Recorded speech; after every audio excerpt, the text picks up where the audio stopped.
Well, just like Bill said, I am a little bit nervous about the presentation. I have a brain injury from the wreck. When I have a presentation, it kind of keeps me on track. So I'm going to use my notes from like 10 years ago. So bear with me, okay? I always have a backup because I know how well my brain works. I now live in Middleton, Idaho. I did live in Utah for the majority of my life. And then we moved to Wyoming and then to Idaho. My life is pretty mysterious life. When I was little, I was in a pretty dysfunctional home. Both my parents were alcoholics. I don't blame them. They were very, very sensitive like I am. They didn't know how to cope, so they drank to numb out. But when you're little, we're very pure energy, and we pick up on that energy. And I carried that energy, not understanding what happened to me. But anyways, when I was little, I would dream of a little baby boy to hold on to. And the reason why I would dream that is because my father drove drunk with us. It was something that he just did. It would scare us to death as a family. And we would ask him not to, but he continually did. And it was devastating. It was heartbreaking to be in that atmosphere. So I dreamt of that little baby boy to love, and to love him like I wanted to be loved, because I couldn't figure out how come a parent could do this at such a young age and jeopardize our life and the life of my brothers and sisters. It's very confusing. But this little baby boy that I imagined was my saving grace. He was the pivotal point for me to get through my childhood. In the alcoholic home, we also lived in Salt Lake, and so we were also the misfits of the neighborhood. We were excluded. On the most part, our neighbors did take me in and when they could and love me when they could. And I do appreciate that. And then after that, I met my soulmate. Dragging State Street, I know a lot of people here probably understand that. When we were dragging State Street, we met and we talked. And then we got back into our vehicles. We went down a few miles more and he says, pull over again. So I pulled over. And he came up and he gave me this huge kiss. Now, I saw fireworks, and I'm not exaggerating, I did. And I just went, holy balls, what was that? I hadn't kissed too many boys in my life, so he was very the firecracker for me. And so I went home that day, and I ran to my mother's room, and I said, I just met my soulmate. I know I'm going to marry him. And she said, oh, Laurie, you're too young. That's just crazy. My maiden name's Moon, and my husband's name's Biff Boggs. There was an article in the newspaper at Valentine's, and it said, to my running moon, love Biff Boggs. Now, there's not very many people with the last name Moon, and there's not many people with Biff Boggs. My girlfriend, she called me up and she said, did you see that in the newspaper? I go, what are you talking about? She says, Biff sent you a Valentine. So I went to the newspaper and I saw it, and I was so elated. I called him up and I said, thank you for that Valentine. And he goes, I didn't send that to you. Really, I didn't send it to you. So I've always known, being in the vehicle with my drunk father, that I would come out of it alive. And then these little things that would pop into my life, that there was something higher going on that I didn't understand all the time. And then a few years later, we got married. And I was so, so excited. And I'm a Cancer horoscope. And what that represents, if some of you are in astrology, and if some of you aren't, I will educate you. But Cancer is the sign of mother. And that's all I wanted to do, was be a mother. I didn't want to be a professional. I didn't want to do that. I just wanted to be a mother. Children are pure, just like Jesus said. They have a pure heart. And they really, really educate us. So my dream was to always be a mother. So we got married, and the first year of marriage, and plus we had, I'll be honest with you, we had intercourse before we were married. So there wasn't any birth control going on here, and I never got pregnant. So now it's going on about 3 or 4 years, and I'm not pregnant yet. And I'm like, what is going on? We decided to go to the military doctors, because we were in Colorado Springs now. We moved there. And they told me that my right ovary wasn't working, and they wanted to do surgery on it to remove it so my left ovary would work, and so I would get pregnant that way. So in my naivety, I said, okay, I'll do it. I'll do anything to have a baby. So I went in, and 3 days after surgery, my stomach started blowing up. I called the nurse, and she kind of pushed me away, and I said, you better get in here. I'm having a lot of pressure. And she came in and she says, she called Cold Blue. She put me in a wheelchair and got me sent into surgery in this little room, and they started ripping my staples out while I was under anesthetic. And it was hell. It was so painful. I screamed at the top of my lungs. And all this blood came squirting out all over the doctors. And I could hear the doctor say, holding on to my artery, saying, "Oh, dang, the doctor cut an artery, and he shouldn't have." So I almost bled to death. And then I had to heal from the inside out. They could not sew me back up again. I was about 8 inches deep and 8 inches wide. My husband had to pack me every day, and I had to wear a saran wrap around my stomach. So it was a pretty horrendous experience. I really wish I would have had a near-death then, because it probably would have made things a little easier on me. But I didn't. After that, I was expecting to get pregnant, but it never happened. It was very aggravating, and if anybody's gone through infertility in here, it's a very, very, very painful experience. We moved back to Utah because my mother was dying of emphysema, and we saw an infertility specialist here. And they said I would never get pregnant. I was allergic to my husband, and he didn't have enough semen to get me pregnant. And it was devastating. That was my dream, and I felt like a failure. Then they said, let's go ahead and do some more surgery because you have endometriosis. So I went ahead and had surgery after surgery done in the years, year after year after year. And I accepted I wasn't going to get pregnant. Then I went on a job interview, and there was a magazine article. And this is back in the day where alternative medicine wasn't really heard of. And it said, to get pregnant, men take zinc and women take Robitussin. So I came home all excited. I went and bought some Robitussin and got some zinc and said, let's try it. What do we got to lose? We've done everything else. So we went ahead, and I gave my husband a zinc, and I drank Robitussin every night. And I got pregnant. I was so excited. It was like, there is a God, right? I was so excited, and we carried for about 4 weeks, and I started spotting. And I was devastated. I ended up having a miscarriage. But I was so happy that I got pregnant. So I kept looking for the positive, thinking, you know what, at least I got pregnant. I can try again. I'm not going to give up, because I knew that baby boy was there waiting for me. I knew it. So I tried again. We didn't never give up. And this time we did artificial insemination, and, I have to call my husband up and do the ovulation timer, and, we did it all. And I got pregnant again. And this time we were ecstatic. We knew this was it. We knew this was going to be it. And I started spotting again. The doctor got me in right away and said, let's have an ultrasound done. Because now I'm 8 weeks, I think. So he said, let's do an ultrasound. So we did an ultrasound, and the nurse just says, I'm sorry, you've lost this baby again. We were just brokenhearted. It was in the room where the nurses were with their babies and the rocking chairs, and we have to be in that environment with, here we are miscarrying again. So I just about gave up, and I was very angry at God at this point in time in my life. I have some tantrums in my life, and that was one of them. And so I had a tantrum, and I heard, don't give up. So I didn't.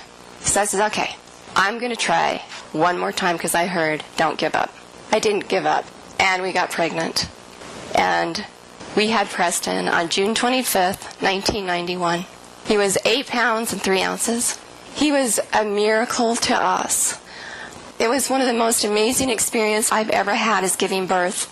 Now, it wasn't something I expected. I wanted the anesthetic, but it didn't work, so it was all natural. Didn't tell me it was going to be as painful as it was, but it was real worth it in the long run. It was just an amazing, amazing experience to have him after everything that we'd been through. But what that created was a bond for us, a big, thick bond. I know what happens when the heart gets broken over and over and over again is it cracks, and you go deeper, and it cracks, and you go deeper, and as you go deeper, you get more sustained and Mother, Father, God energy. And with that sustainment is where unconditional love comes in, and the bond. We had a very, very strong bond. But I was a little nervous. I was stressed out. I wasn't sure how to be a mother. I was 28. I basically wanted to put him in a box and put him back in my closet like I was a little girl. And I'm like, okay, Laurie, you're not a little girl anymore. And then I started thinking of my parenting skills. I didn't want to be like my parents. And so I went ahead and I took a class on parenting. And I was taught to tell our children They're on top, in tune, and in touch. So as soon as Preston turned 5, every day, 10 times a day, I would tell him, Preston, you're on top, in tune, and in touch. And he would. He was like the cat's meow for everybody. He knew he was on top, in tune, and in touch. When he walked in that room, everybody knew it. He just had that kind of mannerism. And I'm not just saying that because he's my son. I'm just saying that because it's true. And if their pictures were there, you probably understand the magnetism that he does have. Because he's really not my child anyways. He's mother and father's. Being with the joy of him and experiencing this joy, and so we went to SeaWorld and we were on the well, and it's just everything that I had ever dreamed of. Going to movies, I would just sit there and cry because this is my dream come true. I mean, every time I was with Preston, it would be a dream come true. Well, when Preston turned about 5, I started having premonitions that he was going to die. It was really, really scary. I had no one to turn to because I didn't want to be labeled as schizophrenic, and I didn't understand why it was happening. But they weren't like fearful messages. They were like knowing messages. Don't buy that coat. By the time he's 8, he won't wear it. I didn't understand. It would come out of the blue. And it was very, very, very, very hard. I think I probably went insane, if you want to know the truth, when I look back at it. And what happened was I was trying to save his life, which any mother would. And I started to drink to cope. I did what my parents did. And I thought, if I could just turn out these messages, he'll be okay. And so I drank. And sometimes the messages would go away, and sometimes they got stronger. But I kind of went into a little bit of insanity, I would say, craziness, trying to save his life, because I just had so much fear driving me on some end. So then we moved from Salt Lake City to Worland, Wyoming. And Preston had just turned 8. Before we moved, Preston would come home and cry. He was very, very sensitive. He was a Cancer too. He would come home and cry and say, Mommy, can we just please take care of, I can't remember the little boy's name now. I think it was Matt. Can we please take care of Matt? His mom and dad, they don't like him. He's always crying at school. He needs help, and he needs your love. Please, Mommy. And I'd say, Preston, maybe one day we can foster. Because I didn't think I would ever conceive again. And I didn't want to give that hope to him if I didn't. And then my husband was also diagnosed with multiple sclerosis a year before Preston was born. So there was a lot of stress in my world with that. And then I ended up getting fibromyalgia on top of it because of all the stress. We moved to Worland, Wyoming, and we found this beautiful, beautiful home. And I knew my premonitions were real because I told my husband, the home we're going to find is going to have these teapots all over in the kitchen, in the living room. I don't know why, but that's just what I know. So anyways, we ended up checking out Worland, Wyoming, and we found the house of our dreams, and it was up on a hill with the Bighorn River behind us. And it was on 2 acres, and it was on farmland, and it was beautiful.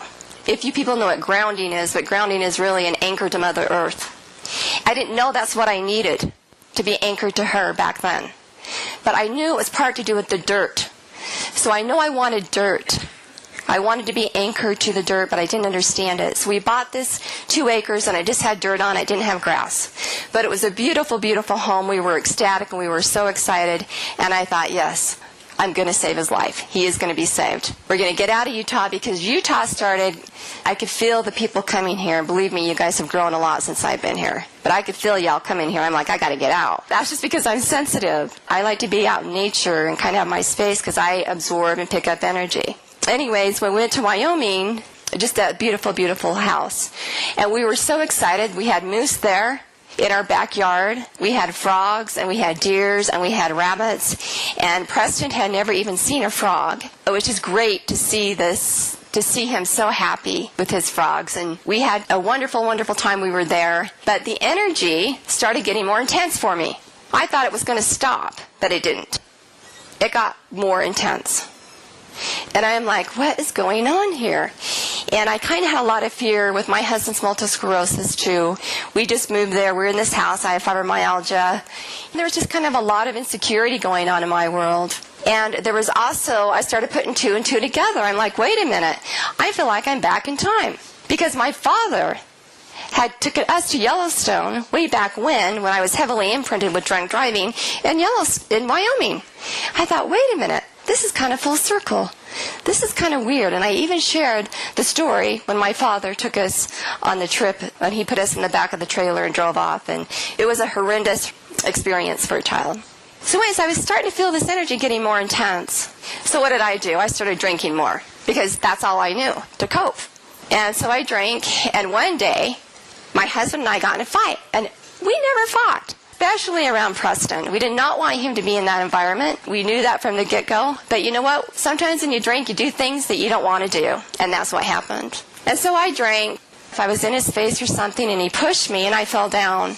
I was really mad at him. And when you're an alcoholic, you're a victim, an archetype. And so I blamed him. It was all his fault.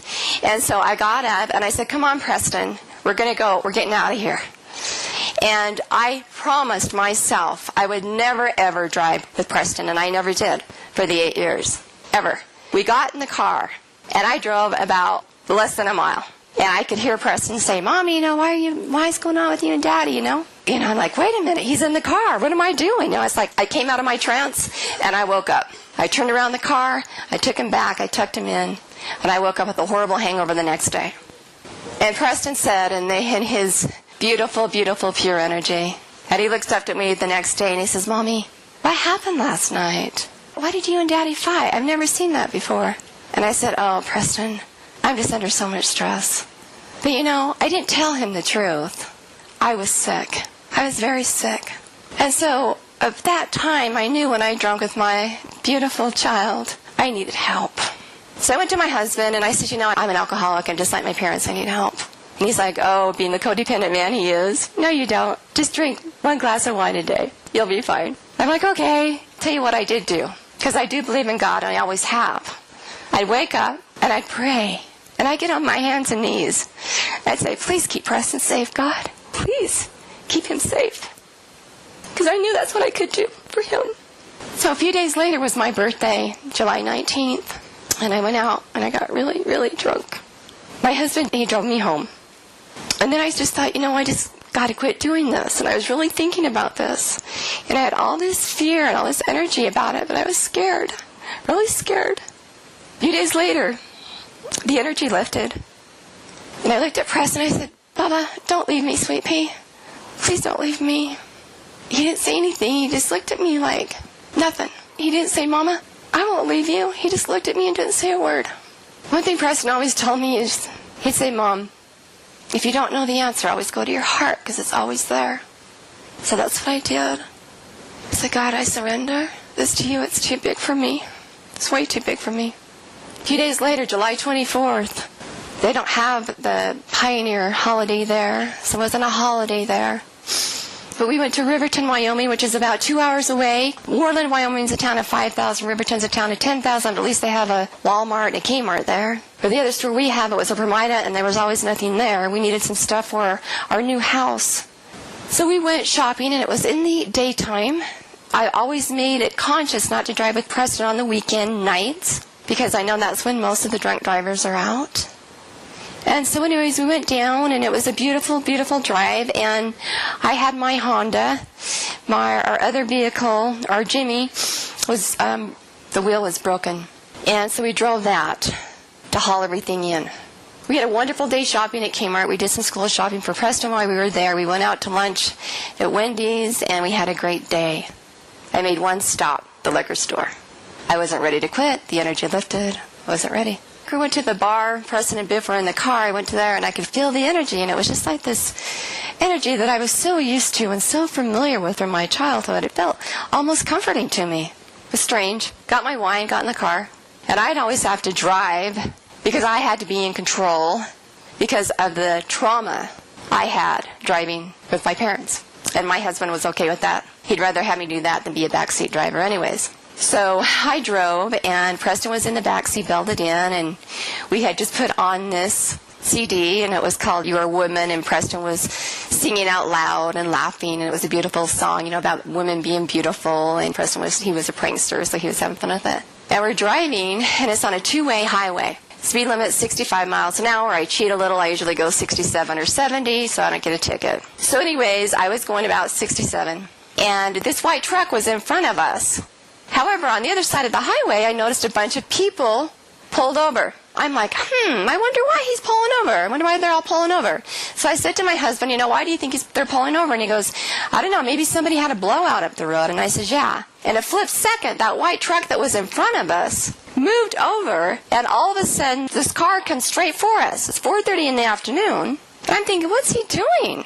Coming straight for us. And it was a path of destruction. And that's how I explain it in my book. And so I move over. I don't got very much room. I'm going about 67. There's not a lot of time. So I move clear over, thinking, here, you can have that. And I'll just move over. Well, he follows me. So everywhere I went, he was following me. So we did this dance for about 2 seconds, and boom, we were clobbered. We were hit head on. In a second, this angel came down and said, remember this. And I'm like, what in the hell is that? Blew me away. I've never seen anything like it before. And I'm like, okay, I've got to remember it. I'll remember it. I got to remember this. So you're in such shock and trauma, you're just not worried about yourself. You're more worried about everybody else around you. Then Preston said to Biff, Daddy, what happened? And I'm like, oh, he's alive. I felt so glad that he was alive. I was so happy. I was like, yes, he's alive. Thank goodness. And I looked down at the car, and I'm like, oh my holy crap. The car came clear up to the top of my legs. I was molested by my own vehicle, and I was. I could not move. I could not even turn around to see if my little boy was okay. All I could do was trust that he was.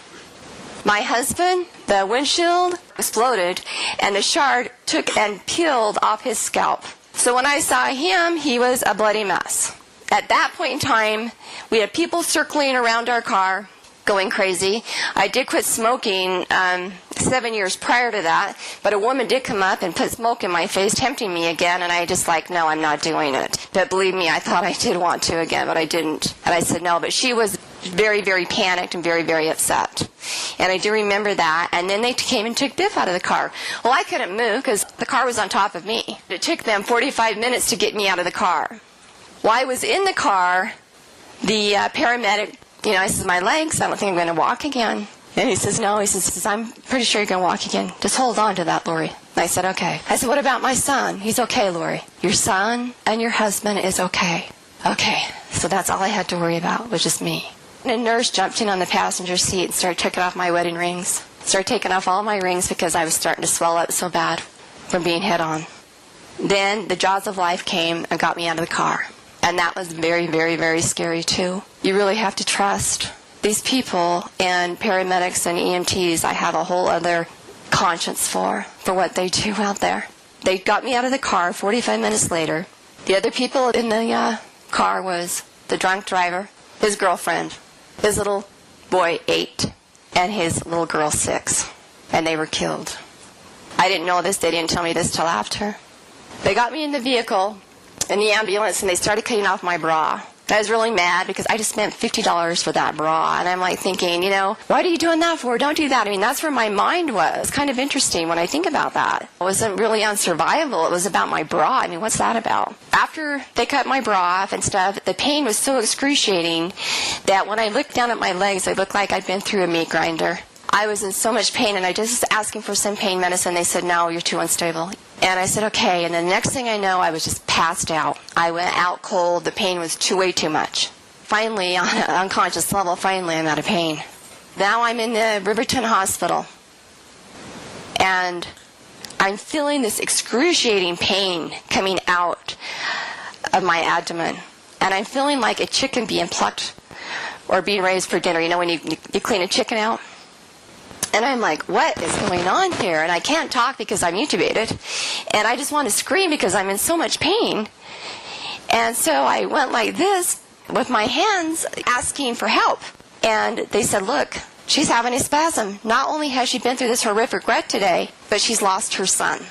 And that's how I found out Preston was killed. Through the extreme pain of them removing my spleen without anesthetic, and now hearing Preston was killed at the same time, I said, God, I can't take it anymore. No more. Help. I need help now.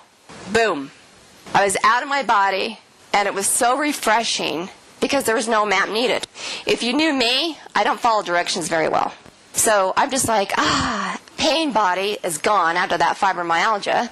And I was out, floating in this magnificent, bluish, bright fuchsia color, entangled together. More exhilarating than anything we've ever seen on this earth.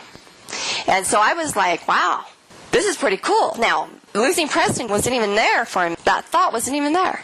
So I was just enjoying what I was seeing. I was like in awe. This is so beautiful. So of course it was the tunnel, like so many people have talked about. And there was the light. And then it was like this big door opened. I mean, it was like a big brown door opened up. And I just went right on in. I just floated right in. But we didn't have bodies. We were light, like solar light. And I go in, and there's Preston and God. And I'm looking at him going, what's going on here? And God shows me this film strip of all this fear I had with Preston dying. Because when you have premonitions of your child dying, you're thinking, is it going to be the kidnapping? Is it going to do this? Is it going to be that? He's showing me all the fear. I didn't understand it. I just went, yeah, so. And then Preston, I'm like, I don't care. I want him back with me. I'm arguing. And God said, no, there's no way he can come back with you. He's no longer safe here on this earth.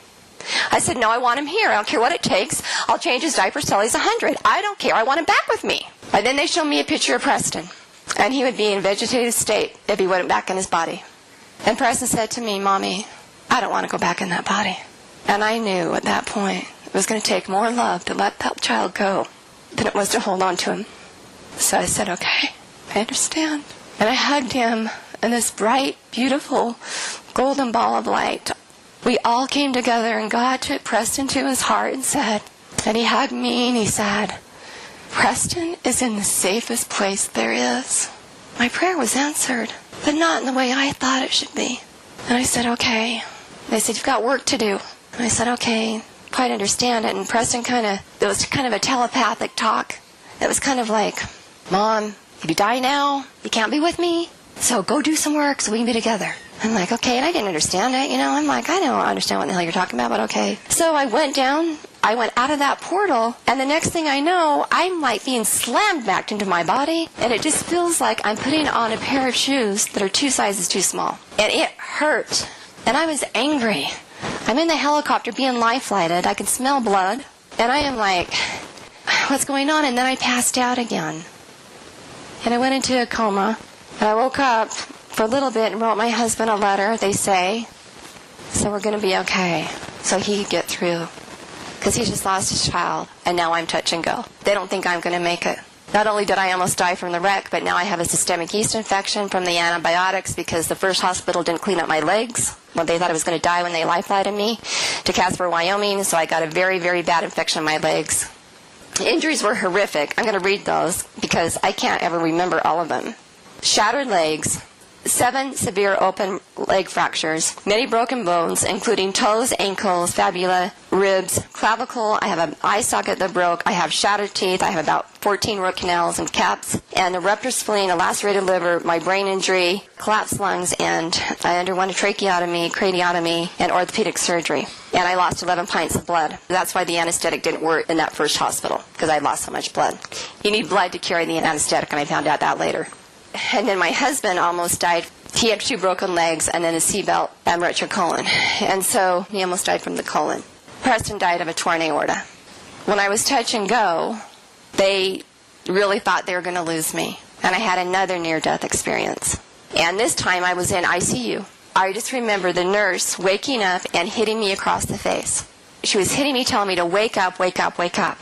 And I was so angry with her because that near-death was totally different than this other near-death. It was like cosmos energy, like being out in the universe and just floating with the stars. It was just like, woo, brilliant. But there was peace, total peace. There wasn't any noise. It was like, finally, this is the moment I've been waiting for.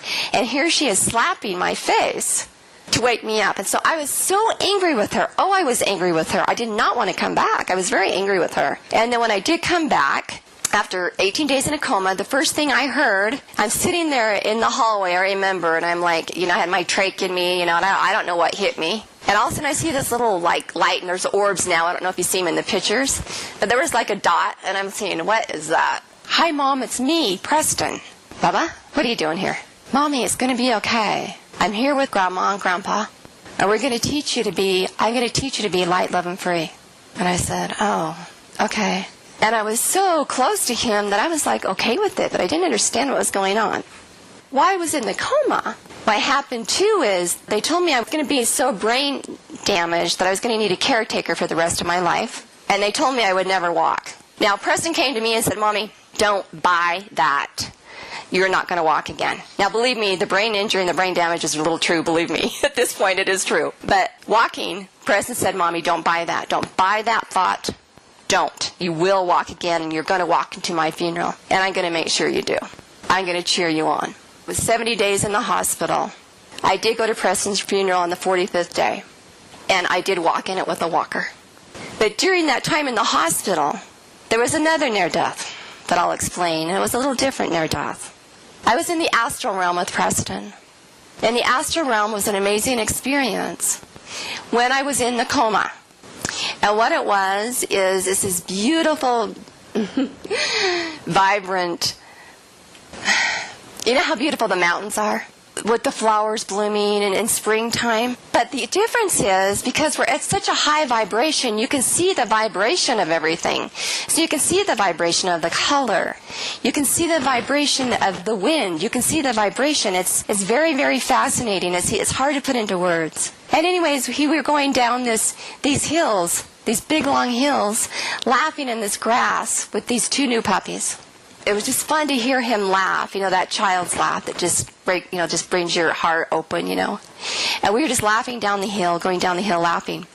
When I came out of the coma and they were trying to tell me he's killed, I'm like, there's no way he can be killed. I was just with him.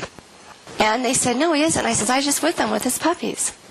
And the reason why I'm saying this is about, 30 days later, I was going through rehab, and they wouldn't let any of my friends call me because they didn't want to overstimulate me with my brain injury, but one friend got through. And her story is, she had infertility problems too. And her son was born a month after Preston on my birthday. So we all hang out. We kind of were a groupie, We'd gone through the pain of miscarrying and infertility and stuff. We just knew how precious our kids were.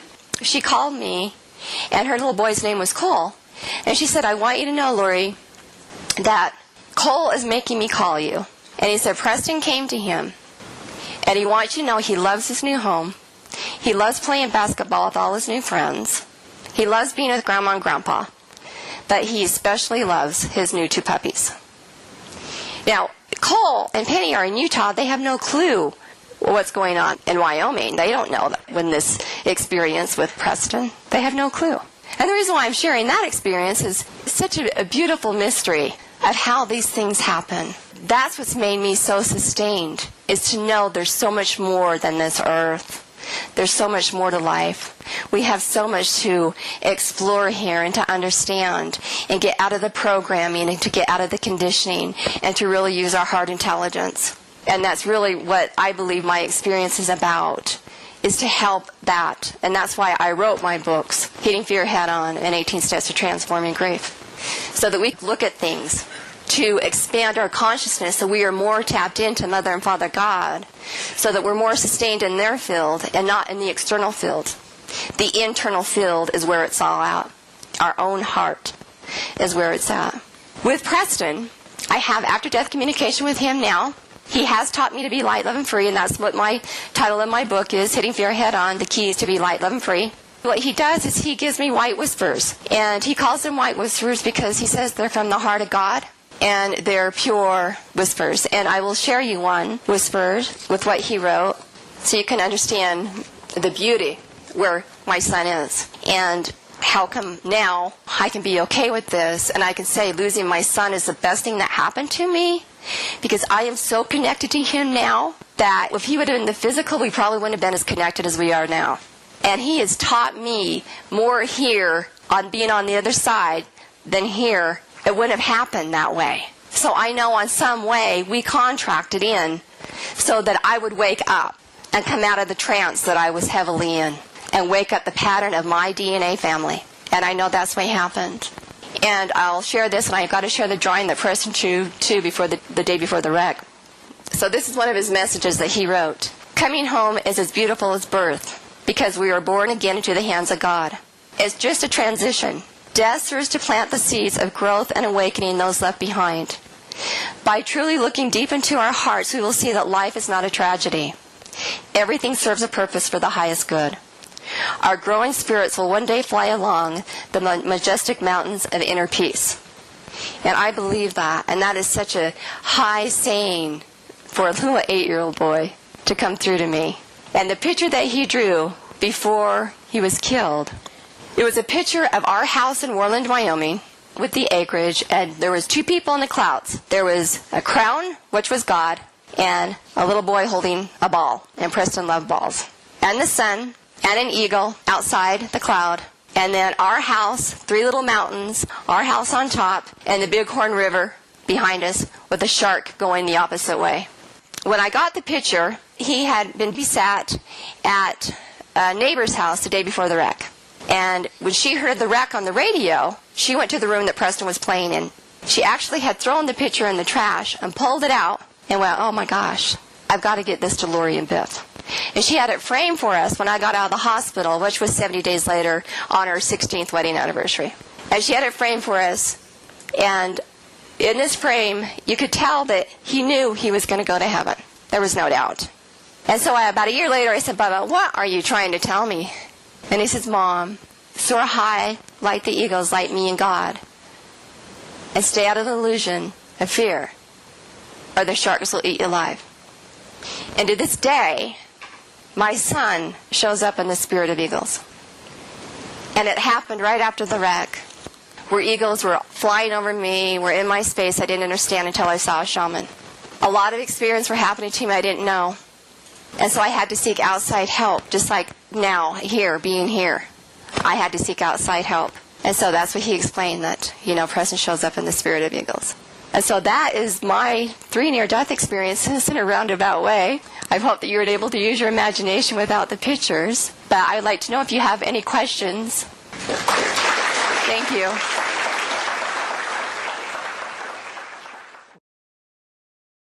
Thank you for sharing your story. It was so uplifting. Thank you. That must take a lot of courage. Thank you. So when you saw God, was it Heavenly Father or was it Jesus? To me, it wasn't Jesus. I felt like Jesus was holding space for the whole thing. So Jesus was like the holder for me, but God was like a universe or a source, is what it felt like to me. It was like this universal, glorious, everything. It was like all of us together in one big ball is what it felt like. Our light together. If you want my religious background, I was baptized LDS, but I was baptized LDS because I had to cope. If I wasn't accepted, the kids were very mean to me because I wasn't LDS. So I became baptized so that I would be accepted. I didn't know what to do. In that time period, I did go to church a few times, a handful of times, but it was very hard for me because they didn't want to sit by me because I smelled like cigarette smoke, and it was very painful for me. So I only went a handful of times. And then I went to a Catholic church. That didn't agree with me either. And then Unity Spiritual Center came here, and I went there, and that felt pretty good to my heart.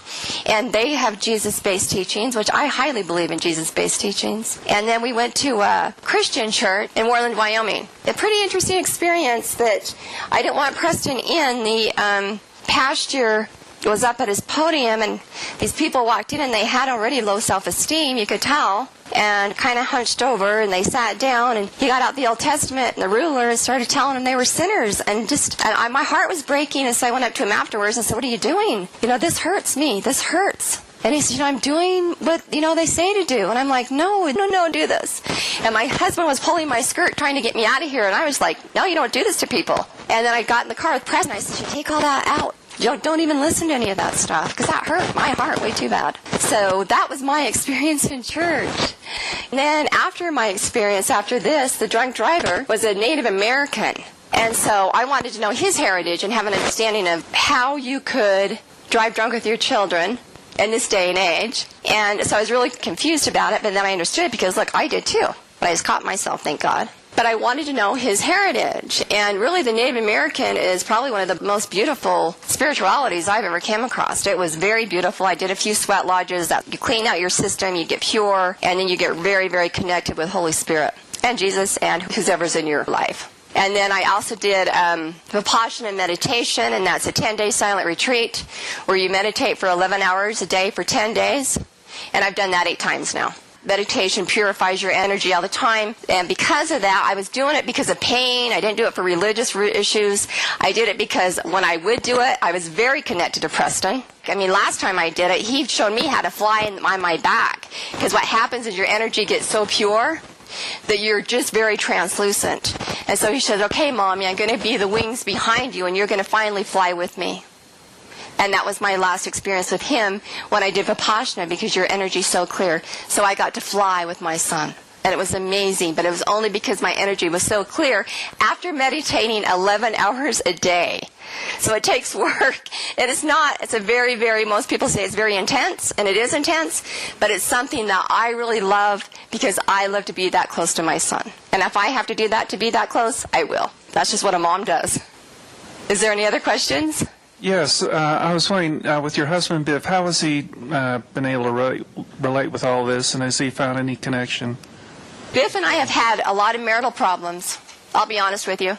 Biff, he smoked pot before, and we were on the edge of divorce then, because I was just so livid that he'd want to smoke pot with Preston. You know, we go camping. I mean, I was just livid with him, and so we did have a lot when we came into that. And then after the wreck, he started smoking pot pretty heavily and drinking pretty heavily. When I came out of the coma, what happened to me, and his dad came in, and we drank quite a bit. I loved red wine, and he said to me, I can't wait till we can drink again. And I said, I am never going to drink again, ever, ever, ever, and I haven't. The wreck was in 99, July 24th, 99. And so with Biff, he did. That's how he was coping, and he got fired from his job for smoking pot. With my visions, he thought I was crazy. Preston saved my life. I was on Vioxx, and Preston told me to get off the Vioxx. That was an inflammatory for my legs, and he says it's going to kill me and give me a heart attack. I came home, and I was throwing it away, and Biff goes, what are you doing? I says, I got to throw this away. And he says, why? I says, Preston says it's going to give me a heart attack. He said, oh, Laurie. And he went and took the medicine. Well, 3 or 4 years later, there it was. They said they're going to give you a heart attack. So, my son has saved my life a few times now. And so he's had a really hard time coping with my intuition and my brain injury, because what happened with the brain injury and what happens with a lot of brain injuries is we lose our logic. We don't have much logic. So like my directions, I have a hard time with accounting. I have a hard time with anything logic. But my intuition is wide open. I'm just like wide open. And so he's had a little bit of a hard time with that. He did go to Vipassana with me. I was 1 year. I was hoping that would help. He didn't really like it. He's more of an addicted-based guy as far as he started doing biking, with his MS, and did that a lot. And now this last 2 years, he's had a bad MS attack to where he can't ride his bike anymore. And I help him and support him, but it's his soul saying, it's time to let go of all the external and go deep inside and find the truth. Because we can run from it, but you know what? We all have to do it. One way or the other, we've got to come down to what the truth is for our own souls. Now, we do nonviolent communication. I don't know if you've heard of that. It's a great skill for everybody to learn. That's a skill that brings out the emotion of people, because that's what keeps our energy system stuck. Our heart blocks. So when we know nonviolent communication, it's an excellent, excellent skill for children. We do that weekly, and that keeps us very intimate on a very intimate, not sexually, but open heart and very honest with each other instead of appeasing energy or anything like that, because that's when a marriage gets into trouble. There's a book, and forgive me, I can't remember the author's name right now. Thank you. Yes, Marshall, yes. I understand you've tried several different churches. Yes. And now, have you ever heard of Betty Eadie's Embraced by the Light? I have. I would say her experience is more or less the Mount Everest of near-death or out-of-the-body experiences. Based upon her experience, she says that the reason there's so many different religions and churches in the world is that they fill people's various spiritual needs based upon their level of spiritual development. Absolutely. Do you agree with that based upon your experience, and that no one has any business knocking someone else's Absolutely, I do. cherished religion, church, or belief. Absolutely. They feel us at various levels of spiritual development. Absolutely, I agree. Absolutely, because to me, there's many paths, and there's no wrong or right path. And so, back to the LDS church, I would have been a foster child if it wasn't for the LDS church. Because when my mom quit drinking, my mom and dad were divorced. My mom was 6 house payments behind and no food in the house. She went to the House of Hope, and our bishop paid for the house payments so we didn't have to be fostered. The LDS church has been a root for me, and LDS people, what I have found, are more open. They understand energy more. They understand Reiki. They understand how we can heal ourselves with energy. But some of the Christian bases, and I'm not knocking anybody, it's just my experiences I've had. There's something in the Bible, I don't even know where it is or what it is, but they get scared with the energy about having after-death communication, and they think it's the devil because they don't understand. Now, I know the devil would not, Preston is no way the devil, because he was saving my life. I mean, the devil wouldn't do that. You know what I mean? It doesn't make sense to me. So anything that does not resonate with me and my heart, I have to go with what my own heart says. But if that's okay with them, that's okay. I honor them too, wherever they're at. So you're absolutely right, sir. I believe the word of wisdom was given to us by Heavenly Father for the sake of our physical health, not to judge. Absolutely. Absolutely. And if I'll go a little deeper here because he's taken us deeper, so I'll go deeper. So obviously the audience is ready for this. So what happens when we judge is it plugs up the heart. And God is not allowed to intervene. Or Jesus, whoever it is. I don't want to get semantics in the way here. So when we can hold space, and let's say, we see a politician and we know they're being deceptive, when we know that they're lying, instead of being angry and upset, we hold our heart space and we anchor the energy into Mother Earth, and we just open up that heart. And what happens is it allows God to intervene and to come in and dissolve that energy, so that it's no longer on the planet. Because we're all one, and we're all each other. And when we can have love and compassion and understanding for each other, and unconditional love, just like Jesus taught, that's the key.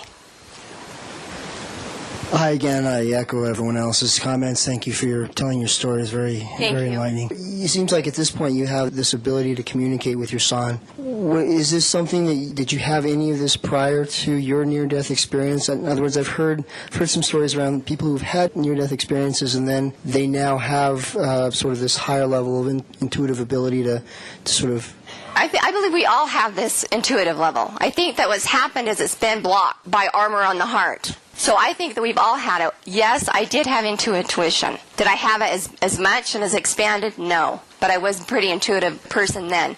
But did I do after-death communication or anything like that? No. My mother did die. There were some interesting things that happened with her, and I did predict when my dog was going to die the day. And I've had some things like that. I don't know if it's a prediction or if it's just God saying, be ready for this. But I believe we all have the capability of after-death communication. We all have the capability of talking to our own source. We all have the capability of being very, very intuitive. And it's all heart intelligence when we understand the heart intelligence.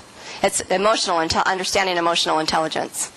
So you've had so many premonitions beforehand and afterwards, and these 3 NDEs, obviously.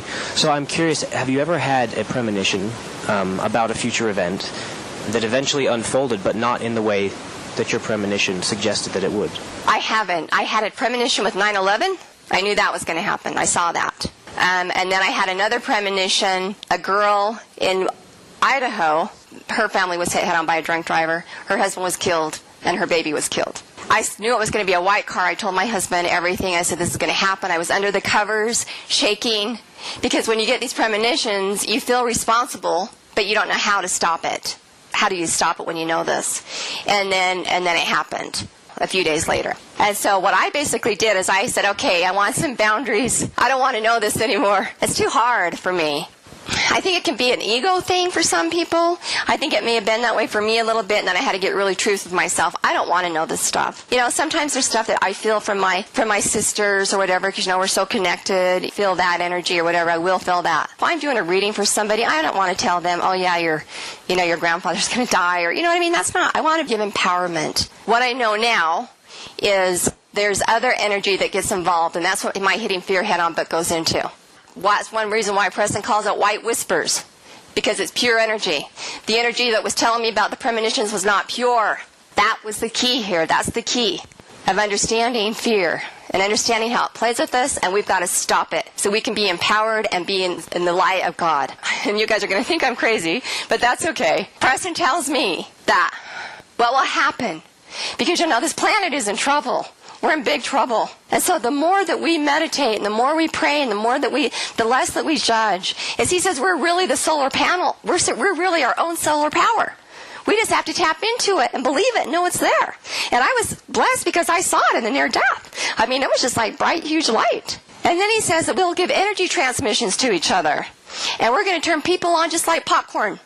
So I really have faith that that's what's going to happen, but it takes all of us working together in harmony. Not in this separation anymore. In harmony and unconditional love and divinity is what I believe, and that's what Preston shows me. That's the kind of premonition I want. I'm a near-death experiencer as well, and that door didn't close. And I have a question. Do you have any practices that you use? Because I'll take on everything. It's just like an open door. Yeah, I know. I understand that. And I'm also a healer, which is awesome.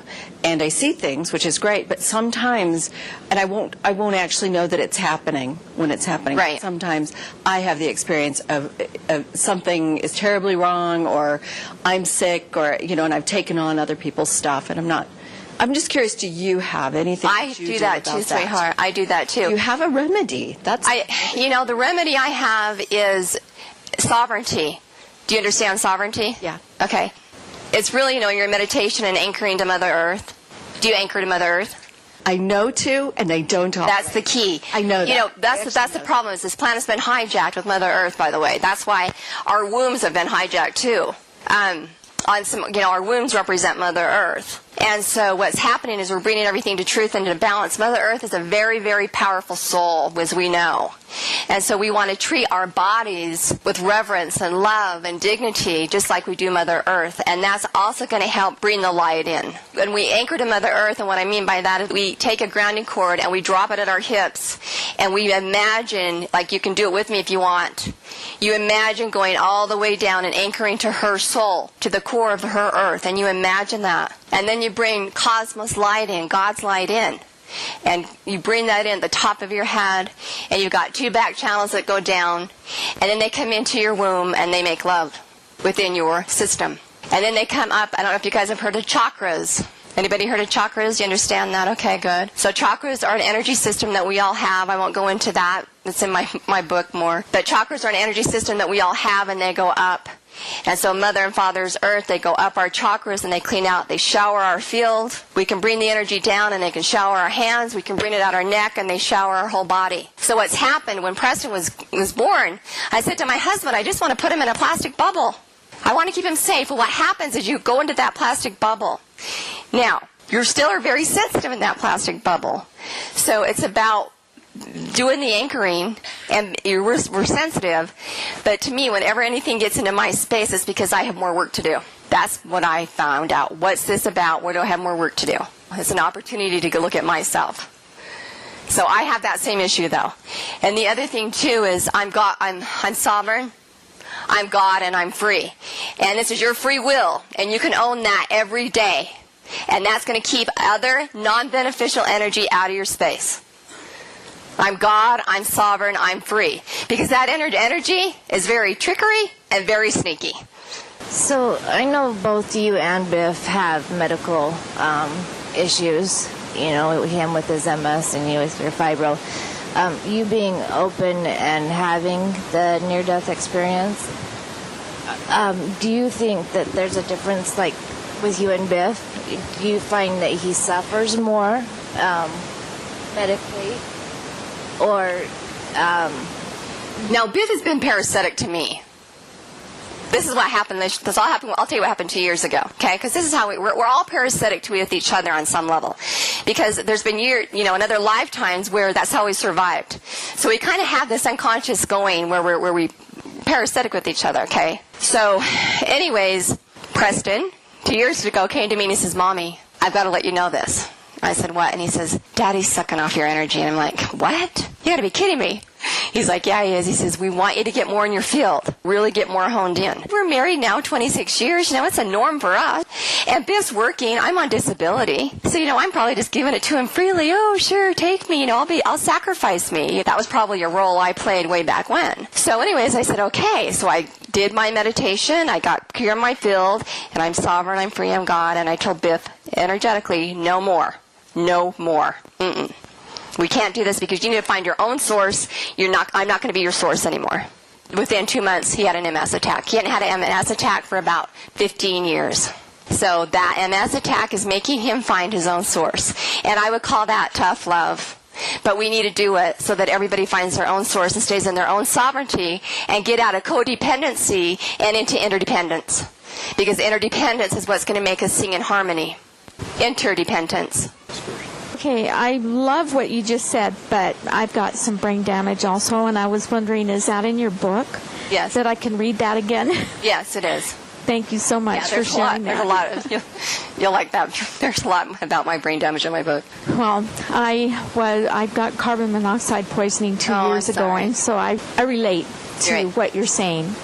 And I've got my sister right next door to me, and she was beat up by her husband who was drinking and got brain damage. So we relate to what you're saying. Thank you. Thank you so much for sharing. I'm sorry that what you guys have been through, too. Yeah, I really am. It really helps to hear your story and to know we're not the only ones. Well, when my brain injury, I was a barber.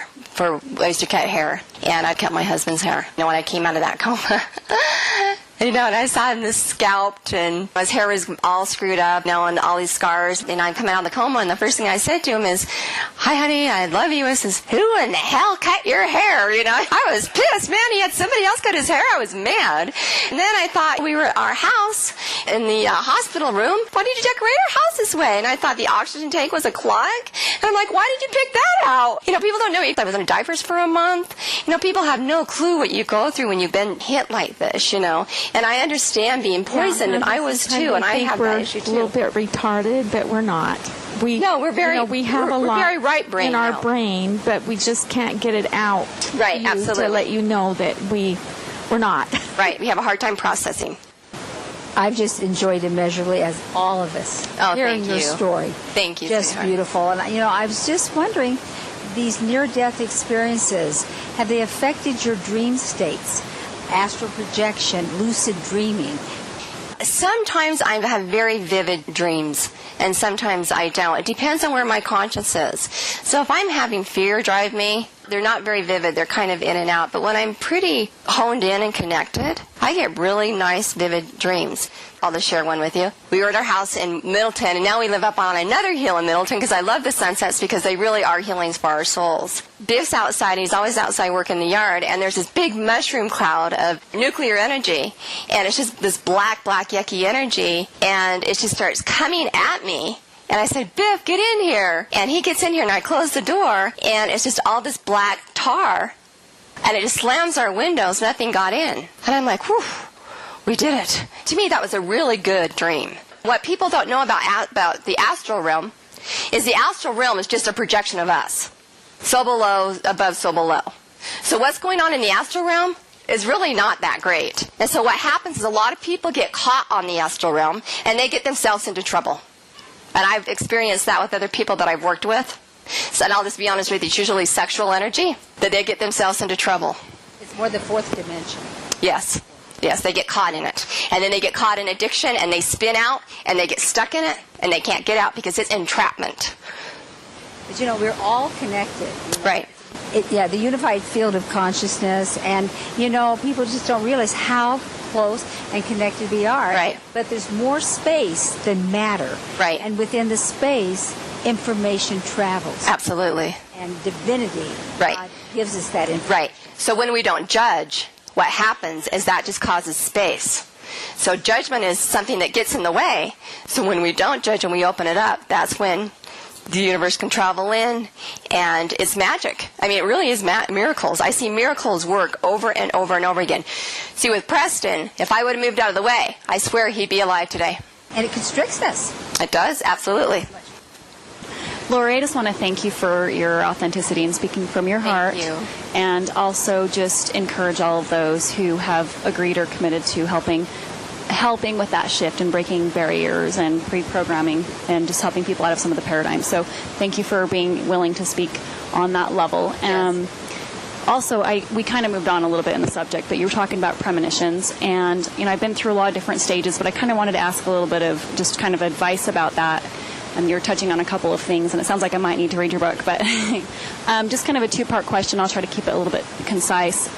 You had mentioned that the premonitions that you were receiving, and sometimes it almost got to a point where it became burdensome. I mean, that's probably not how you put it, but overwhelming. Yeah, overwhelming. And what do you do with this information? I think I've been through those stages as well, maybe not quite as global or anything, but sometimes I still receive information like that, and sometimes I look at it as a tender mercy or a warning sign, and I think, well, things are still going to happen. I can't do anything to prevent it by knowing it. What do I look at it like? Just a road sign of be prepared and be cautious? But now what it is, again, is it's an opportunity to use our heart intelligence. Preston will have me now. He'll say, Mom, we need you to meditate. This is what the other side is telling you to do when a premonition comes in. You need to meditate, anchor your energy, open your heart so that our energy can come in. Because what will happen is when their energy can come in, God's energy can come in, the catastrophe is not going to be as harsh. So when you get the premonition, ground your energy, get into your sovereignty, open your heart, and just allow them to intervene and just say it's none of your business. Whatever happens is none of your business. That way you stay in your sovereignty. You're just a messenger and you're a vestal. We are an instrument, and that's really all we are an instrument. And then just the other part to that same thing is even just premonitions for my own life. Even if it's not something that's, I get information about other people, and sometimes I'm just like, I don't know what to do with that. Sometimes I do, and sometimes I don't. But for the past couple of years, I get like a constant warning of like something coming ahead, and I just think, what do I do with that? Because it still happens. Is it just something like you're saying, just sit down, sovereignty, tune in? Right. So what happens is that's an energy feed. I see a lot of different energy out there. There's a dark matrix going on, and there's a light matrix going on. But we don't have to be in either un. We can be above both of them, and it feeds the light matrix. When we're in the dark matrix and we're in fear or insecurity or anger or whatever lower vibration, it's feeding the dark matrix. What happens, you just say, it's none of my business, and you open up your heart and say, no, get out of my space, I'm not buying it, and you own your power to it. Well, it's not always negative. Right, and if it's not negative, then be with it and empower with it. Thank you for the information. Now what do I do with it? If somebody's asking you for the information, then give it to them. But if they're not asking for it, don't give it to them. That's my boundary. I meant for myself. If it's empowering, yes, take it in and fly with it then. That's beautiful if you get positive information. See, God's energy is only empowering energy. It's empowering, it's beautiful energy. And that's what I am trying to get across in my book. It's empowering energy. This other energy that's came on this planet and has hijacked us on some level isn't beneficial energy. And so when you've got this empowerment, just like Preston's message, that's beautiful. That's gonna help a lot of people. It's gonna open up the heart. So anytime you got an open heart message, yeah, definitely run with it. I'm talking more about like the warnings. The warnings? Warnings, yeah. Warnings. Like something bad's going to happen or good? Or just something's coming ahead, like the premonitions of warnings. Then, how the premonitions... Then ground it. Ground that energy and still tell them to get out of your space. Because what it is you can say thank you, but what we do as an energy system, we internalize the energy and we carry it. And then we become a hologram for that energy because we're carrying that energy. But when you can say thank you, now get out of my space, they can't plug into you. But when you carry it and think, oh gosh, this is scary, what are we going to do? They've plugged into you. So you don't plug into it anymore. Yeah, don't feed off the fear. Absolutely. I just wanted to share so much. Heaven is so close to us, and I'm so grateful for the things you shared. All of us have had ones that have left this life to let you know they are so close. Mm-hmm. And some of us are very sensitive and can hear them by words. Right. Some of us can feel them. And to know that our ancestors and our loved ones are so close, they're helping us in our life. Absolutely. And when you have an impression in your life, warnings or a dream or a vision, it's because it's a message for you. And write it down in a journal. Right. And you'll be inspired what you're supposed to do with that inspiration. Because, for example, I knew with the economy happening, or I knew we were going to lose a home, or there was something that was going to happen, I'd have dreams. And when those dreams come, those are personal warnings because a loving Heavenly Father wants us to be prepared, not be in fear, Right. and be able to handle the experiences we're going through. Right. I have also lost my mother I'm sorry. 2 years ago to lung cancer. And I'm so grateful. She has taught me in so many ways how close she is. And as we're approaching October, she wanted to share with me how close she is. So on Halloween night, wasn't even thinking about her, I go to a door with my little boy, and they didn't pass out candy, but they passed out something unusual. My mother is named Beth, and I don't usually see this in the world on a box, but what they handed out at the door was a box of cookies. And I looked a little closer, and it read, Beth's Original Heavenly Chocolate Chip Cookies. That's beautiful. Thank you. That's a good note to close on. That's great. Thank you, sweetheart, for sharing that. And that is true, just to go back to the energy, too. When we get the messages, too, it's about sustaining in our energy. And the more we anchor, we're more sustained. The more we're in our sovereignty, the more we're sustained. We're more in the bubble. And I went to the Middle East in 2010 by myself to see how sustained I was in my energy field, and I did a really good job. That was a whole other story, though. So thank you, everybody. Well,